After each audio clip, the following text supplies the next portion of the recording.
శ్రీలంక పర్యటనలో ఉన్న శుభ్మన్ గిల్ నేతృత్వంలోని భారత జట్టుకు తొలి రోజే ఊహించని షాక్ తగిలింది. శ్రీలంక 11తో జరగనున్న 3 రోజుల ప్రాక్టీస్ మ్యాచ్ కోసం సిద్ధం చేసిన వికెట్‌పై భారీగా పచ్చిక ఉంచడం పట్ల టీమిండియా యాజమాన్యం తీవ్ర అసంతృప్తి వ్యక్తం చేసింది. ఈ నెల 15 నుంచి ఆతిథ్య శ్రీలంకతో టీమిండియా 2 మ్యాచ్ల టెస్ట్ సిరీస్ ఆడనుంది.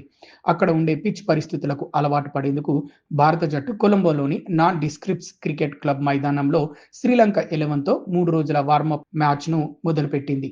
అయితే మ్యాచ్ ప్రారంభానికి ముందే పిచ్ రూపురేఖలను చూసి భారత యాజమాన్యం ఆశ్చర్యానికి గురైంది. సాధారణంగా శ్రీలంక వికెట్లు స్పిన్నర్లకు ఎక్కువగా సహకరిస్తాయి. దీంతో స్పిన్ బౌలింగ్‌ను ఎదుర్కొనేందుకు భారత్ ప్రణాళికలు సిద్ధం చేసుకుంది. మ్యాచ్ కోసమని మైదానంలోకి అడుగుపెట్టిన గిల్ సేనకు పిచ్‌పై అధికంగా గడ్డి కనిపించింది. దీనిపై టీమిండియా మేనేజ్మెంట్ నిర్వాహకులకు తమ నిరసన వ్యక్తం చేసినట్లు సమాచారం. శ్రీలంకలో స్పిన్ పిచ్లపై శిక్షణ పొందాలని భావిస్తే పచ్చిక ఉంచడం ఏంటని ప్రశ్నించింది.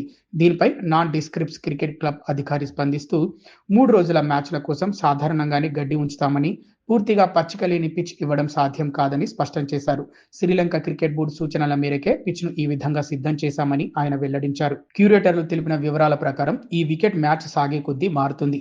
మొదటి రోజు పిచ్పై ఉన్న గడ్డి కారణంగా పేస్ బౌలర్లకు మంచి స్వింగ్ దక్కే అవకాశం ఉంది.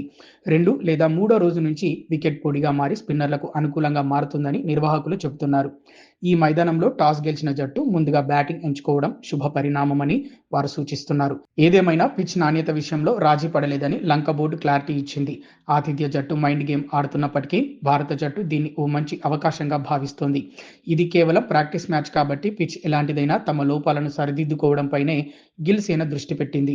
టెస్ట్ సిరీస్ ప్రారంభమయ్యేలోపు ఇక్కడి వాతావరణం, పిచ్ ప్రవర్తనను ఆకలింపు చేసుకుంటే ప్రధాన మ్యాచ్లలో మెరుగైన ప్రదర్శన చేసే అవకాశం ఉంటుంది. కొలంబో వేదికగా ఉదయం 10 గంటలకు ఈ ప్రాక్టీస్ సమరం ప్రారంభం కానుంది.